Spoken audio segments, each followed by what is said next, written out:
In the spirit of Thanksgiving and all the observances that come along with it, this time of year there seems to be advice that just shows up everywhere.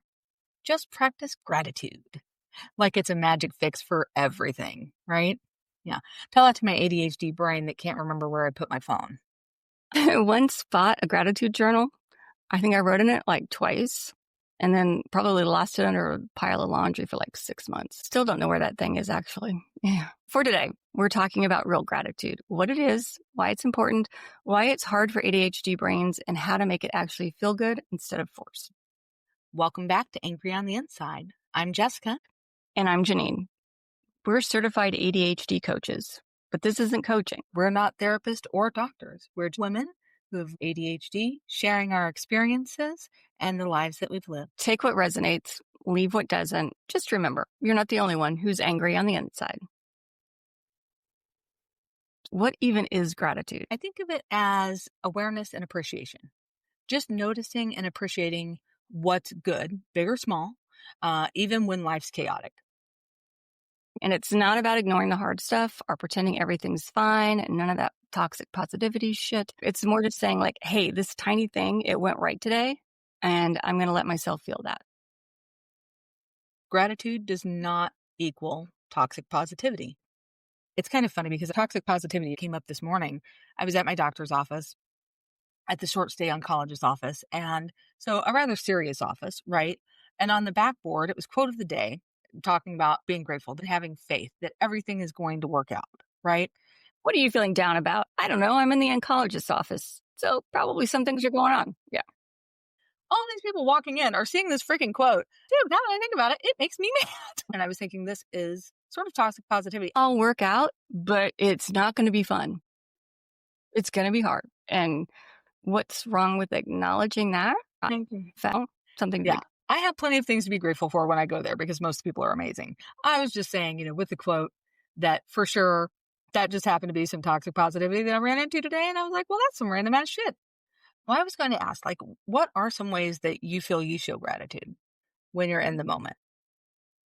I think I have gotten a little bit better at taking that pause, even just kind of taking that deep breath and grounding yourself, acknowledging what's going on, recognizing a calm moment within all the chaos. I'm not going to like say my day is great when it sucks, but recognize that there are moments that I'm grateful for that are good. Does that make sense? Makes total sense. When we're talking about gratitude, to me, with the gratitude, it's a case of showing gratitude in life, not exactly showing gratitude towards someone else, but taking in the moment and having gratitude for your life and what's happening in your life. And this is an interesting moment too, that we have to make sure that we don't fall into sort of an ableist cycle. We have to make sure we're not saying, oh, well, I'm grateful because thank goodness I don't have it as bad as them. That is not gratitude. That is ableism. There's a big difference in there, and we have to make sure that we stay conscious of that because our brains can easily switch over to, well, we have it better because it's not as bad. That's not a signal of gratitude. That's a signal of not healing and not being good enough and not validating your feelings. So total opposite. If you're going around thinking, oh, I'm so grateful I don't have as bad as them, if that's the way you look at things, that comparison is, guess what? They're going to have it better than you. That's an interesting perspective I hadn't thought of, the comparison issue, because comparison isn't gratitude either. Comparison is the path to envy. You might have it better than somebody else, but guess what? I can guarantee you there's 100 other people that have it better than you. Yeah. That's the way you look at it. There's always going to be someone who's prettier, smarter, richer, has a better life, has better health, has all of that. So you're not, that's not you being grateful for what you have in that moment. Gratitude isn't about ignoring the hard stuff. It's about letting that good stuff count too. If gratitude is just noticing what's good, why does everyone say it's so powerful? When we talk about gratitude practice, some people might just roll their eyes. Others might take the term seriously. Sort of depends on the person you're standing in front of. But there is actual science behind it. Studies show it activates dopamine and serotonin, which are the same feel good chemicals that our ADHD brains often run low on. When I actually take time to notice the good, my brain feels like kind of a runaway train. I mean, I call it like the we moment or flitting. Those are my terms for when I feel that way because it's like when I'm in the zone and I'm excited and I'm feeling good, I'm just flitting from one thing to the next. I'm just so like joyous. And there are times I can wake up in the morning and just be so joyous. I can't even like stand it, right? I am joyous. And, that is the way I am showing my gratitude is through my joy and my happiness and my energy in that moment. And it doesn't happen every day, but there are things that I don't exactly know like how it all connects. But for some reason, I will say if gratitude and joy combined together, it would be for me when I wake up in the morning and I have just these amazing days where I feel so good and just so thankful to be standing where I'm at, Yeah. you know? Um, and I want to say too, when we're talking about gratitude practice, you know, and we're discussing these studies and what goes, on in our brain, and we tell ourselves, we've talked before, like rumination cycles. We know there's proof that if we verbalize what's going on in our heads, we can break a rumination cycle. Yes. So wouldn't it make sense that the way we talk to ourselves can influence the production of our serotonin and our dopamine and what's going on in our brain?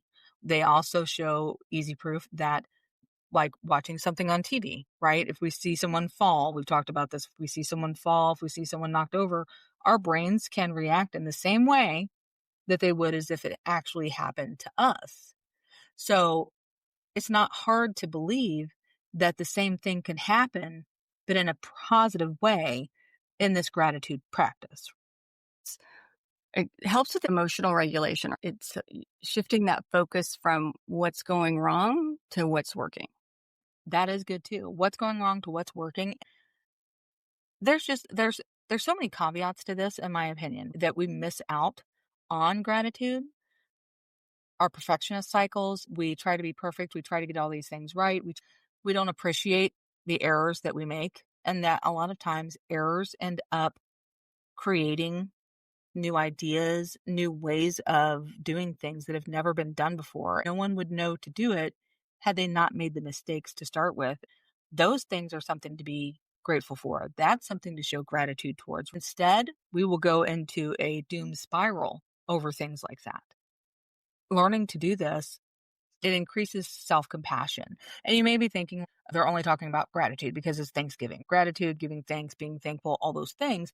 But we're also talking about it because it is so easy for us in the neurodiverse community to be so self negative to the point that we just make ourselves physically sick. And this practice, this is part of what really will build emotional regulation. It will help to teach you to shift focus and increasing that self-compassion and that self-love away from self-criticism.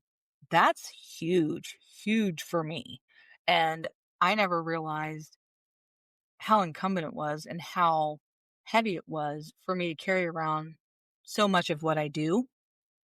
And I truly did feel that I thought that I did practice a gratitude mindset Hmm. because I would always, say, thank you. And I'm a religious person, spiritual person, thank you, God, for all the things that I have and all the things that you've done for our family. Thank you for all the, the blessings that we have, all these things. But I'm still telling myself I'm not good enough. I'm not making the mark. This isn't right. I shouldn't be standing in this space. I'm not meant to stand in this space. All these things. It's absolutely off point. I'm reading this book currently called The Middle Finger Project. And she has a section in there about gratitude and what it sort of looks like and how women, it is so hard for women to actually experience gratitude, to be even just excited about so many things because we feel we're undeserving of it.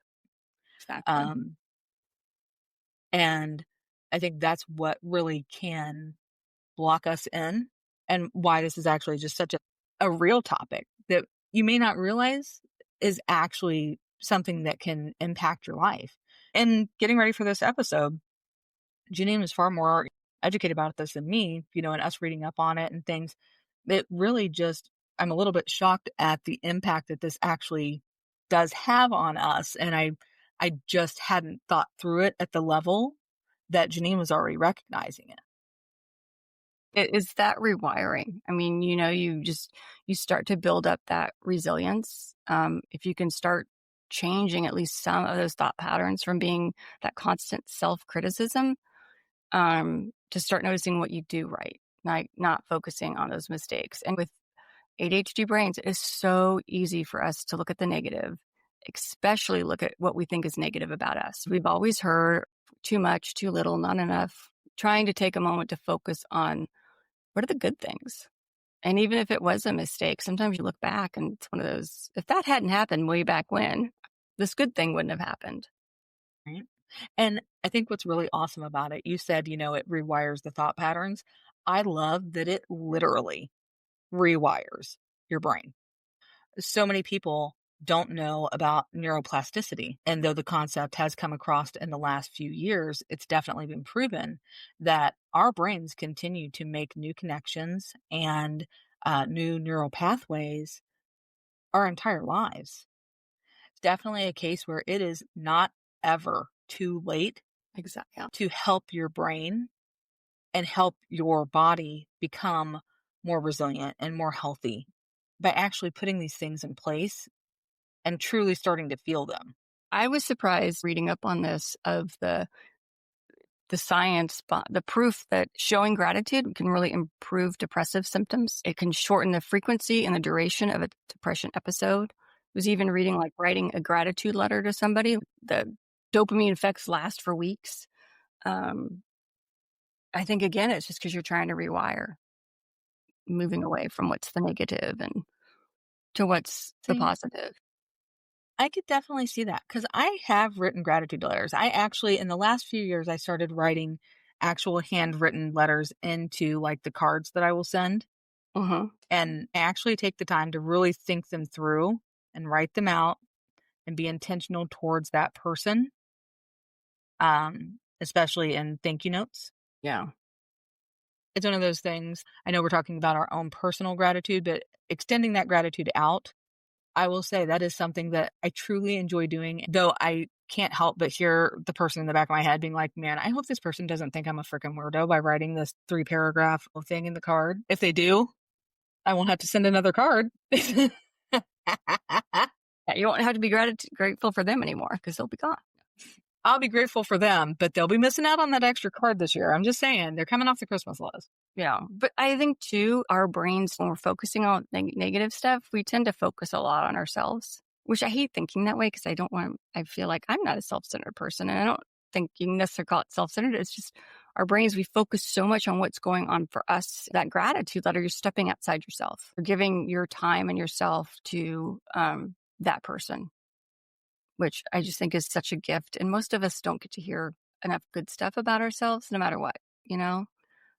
Yes, we're really hard on ourselves, but I think in majority of people are hard on themselves. We just have our special way of being hard on ourselves. I can see where it is stepping outside of ourselves. I think, with ADHD, I know a lot of people feel like we're very much me, me, me people, where it's more, at least for me in my perspective, I feel like it's a case if I seem like I'm being self centered, it's because I'm worried about how I'm going to affect the other person. Exactly. No, exactly. Yeah. Yeah, Yeah. I don't want to embarrass you. I don't want to make you feel like you have to have embarrassment towards me or like Right. I shouldn't be standing next to you. And I understand that's part of the perfectionist cycle, but I do know how it shows up. Um, my husband and I, when we were first dating, I was trying so hard to make a good impression on his family. And it was a christening or something, and I couldn't find a shirt to wear. And I was so upset because I didn't have a clean shirt. So I ended up putting on a shirt, and then I'm totally paranoid thinking the shirt, I can smell the shirt. Yeah. I'm Yeah. sure the shirt was fine. And we get in the car and we're driving, and I'm just all upset and I'm just spiraling. And he looked over, and this is the only time he's ever said it. He looked over and he was like, Jess, it doesn't have to be all about you. And I remember being so upset because I was like, it's not about me. I don't care what I wear. It's QRST. about Yeah. you. Exactly, QRSD for sure. I was like, "I'm trying to do this for you so that you wouldn't be embarrassed of me Mhm. Yeah. being there. I'm trying to represent for you," but that's just not the way it comes across when we communicate it to other people. Yeah. Wow. And that's such a good point too. Your perfectionism is so much more about, but I want it to be perfect for you. Mhm. And you're like, yeah. And they don't even notice things that you are working your ass off to do or are worried about, as you said, as he said, like, no one's even going to notice the shirt you're wearing, Right? like you're obsessing about it and probably, yeah, people won't really even notice it. Mhm. So, and I think, when we do gratitude letters, I think that actually gives us the opportunity, to really express to people how we feel. I think that a lot of people in the neurodiverse community do much better when writing something out because we can edit it. And don't get me wrong, we will edit it into infinity, but I think that gives us the opportunity to actually put down all the thoughts and then sort of sort through them to express to people, our gratitude, our love, our thankfulness for the way that they impact our lives. And that might be a case that they don't realize or get to see that that is what they do. Maybe the moral to that one is maybe handwrite out a gratitude letter to another neurodiverse person that you love. Because I don't know about you, but if I get a long written note, I save it because they're few and far between. It takes practice. It's kind of like strength training, but the small weights work as much as the big. You don't have to start out lifting 20-pound weights. You can start out lifting 1-pound weight. It sounds great in theory. Um, so the tricky part is actually implementing it. Why is it so hard for people with ADHD to actually do this? Just say it. Gratitude can feel impossible when your brain is in chaos. Same, same. You know, ADHD comes with time blindness. And I think a lot of times, I can be so focused on what's next and what went wrong that I don't pause to notice what's good. And that can be a hard part for me. And then all of a sudden, like things will be in total chaos. And then somewhere out of the blue, it'll just smack me in the face. You mentioned time blindness, but I think it's about how these things all run together. You got time blindness, impulsivity, how we're fast, our brains are always moving. It's just, you're right. It makes it so hard to just pause and reflect and to just be focused on that moment. Because it seems like we're either freaking out about what comes next or we're freaking about what just happened and psychoanalyzing, ruminating on, gosh, did I sound as dumb as I think I sounded? Does that person think I'm dumb because I sounded really dumb? And He started to say like psychoanalyze ourselves, which I totally do. We have all read so many freaking books about neurotypical behavior.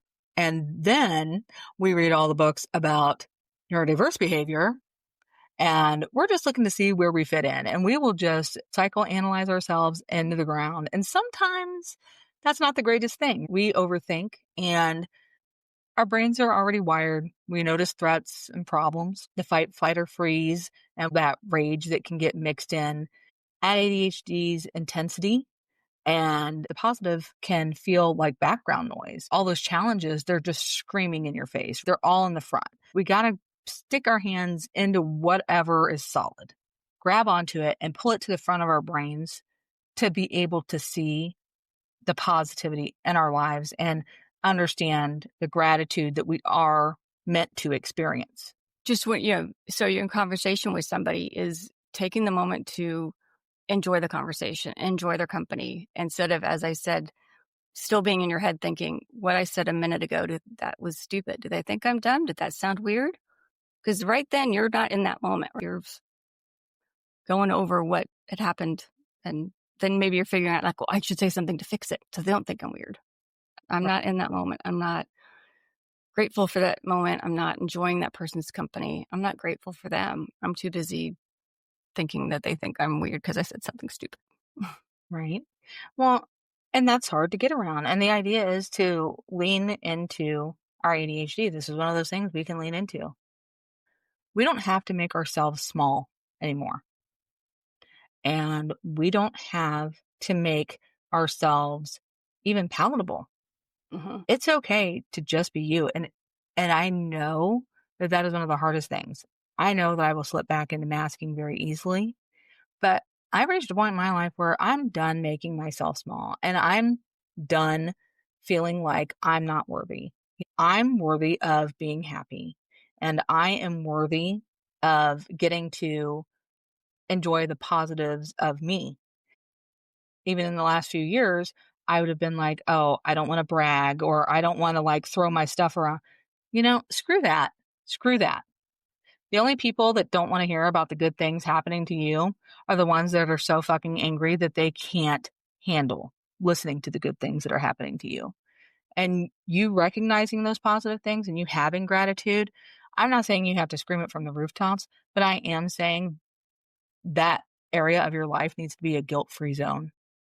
Oh, God, that's so true what you just said. You remind me. I have noticed about myself. Sorry, getting off topic. Um, is when I'm feeling like envious or jealous or don't like the good stuff, I something's going not well in my life. It's like when I'm focusing, trying to, I'm not happy for a friend because something good happened.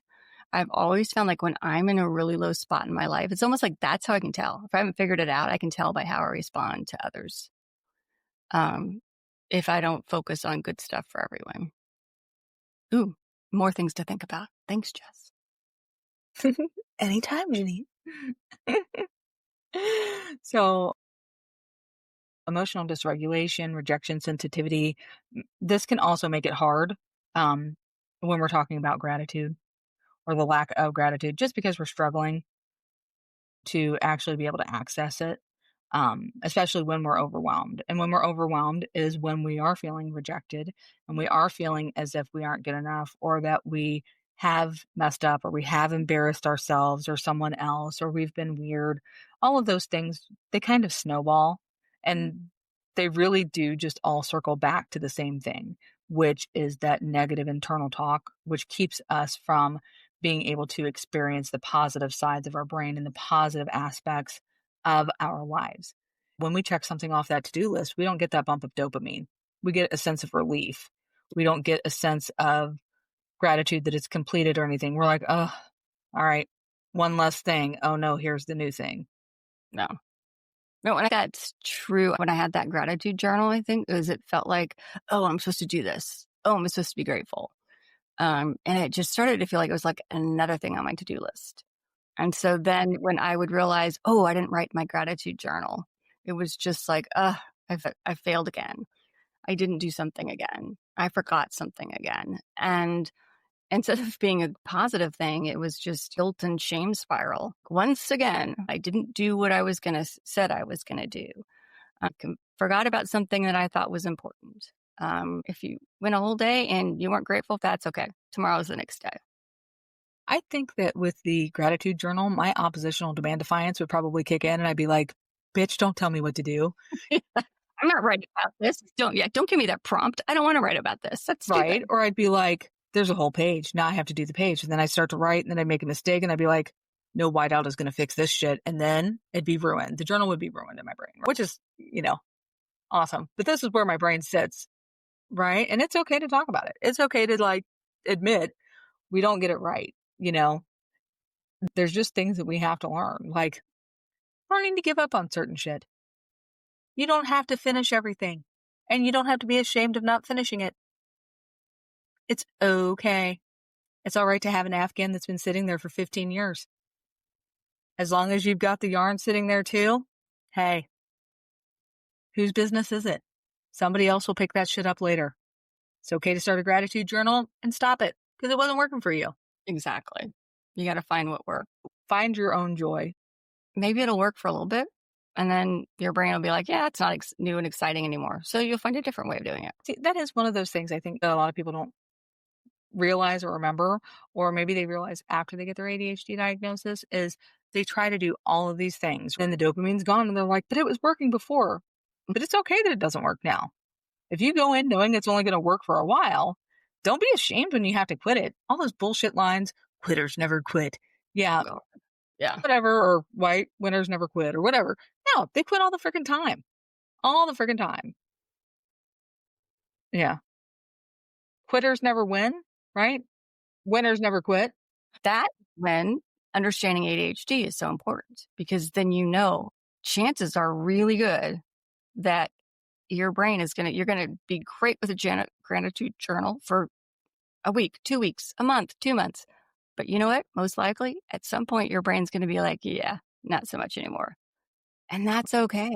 That's just how your brain works. And you go into it knowing that, you know what, this journal is working well for me.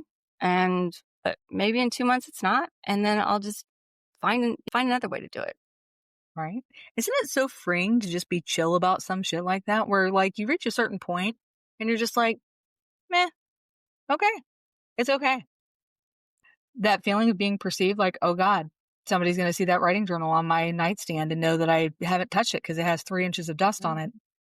it." It really is just about finding how do I do it in a way that works with my brain for this moment, because my brain might decide later it doesn't like it.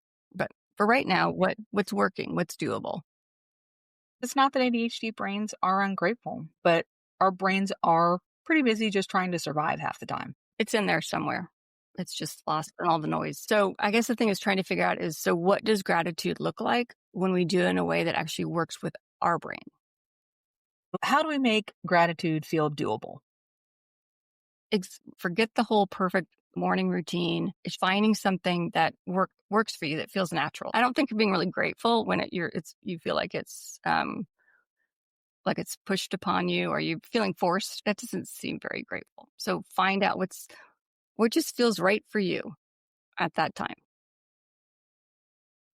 We can redefine what it means to practice gratitude. Small, flexible, realistic. A micro gratitude moment.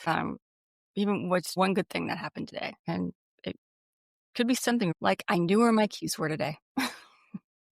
I made it out the door. High five. I know. I always get the micro and the macro like flipped around. That's always driven me crazy. Micro and macro. It's like transparent and translucent, Oh, that one too. It gets me. right? I think, yeah, if anybody's ever had a transparent pudding, holler at your girl. Discussing getting into this gratitude mindset, we're also sort of talking about offsetting some of this negative, repetitive, or negative repetition we get in our brains. Gratitude isn't a checklist, it's just a moment for connection. That's why we say at the beginning, take what works and leave the rest, because we truly do believe that. Our entire worlds are a spectrum disorder, nonstop. We are all extremes in different ways. We're all affected in different ways, but we all have a commonality. So it's not about forcing it. It's about catching the moments when you feel it. It's about recognizing the feeling. It's about Yeah. experiencing the feeling without guilt, welcoming the feeling, and knowing that it's a positive thing. What we're saying here isn't an absolute, but it is a positive perspective to have for most days. And sometimes those things that you're grateful for is that the day may have been horrible, but at the end of it, you were still here. And sometimes that in and of itself is enough to give grace and gratitude for the day. Yeah. It doesn't mean every single day is going to be in the way that you want it to be or that it won't be so terrible that you don't want to think of something gratitude wise. But we want to make sure that you know that even though it's not an everyday thing, it is a obtainable thing. Okay. So, moment of truth, Jess. What's one thing you're grateful for today? I'm grateful for you. I knew you were going to say that. And I'll tell you the 50 reasons why you shouldn't be grateful for me. Don't you see all my flaws? I do see all of your flaws, and I am grateful for you. Guys, Jess is one of the sweetest people I've ever met. I was going to say, I am thankful for you, Jess, but I'm also thankful I got a new kitty who I'm there. I'm so thankful for your new kitty So, yeah, he's very sweet.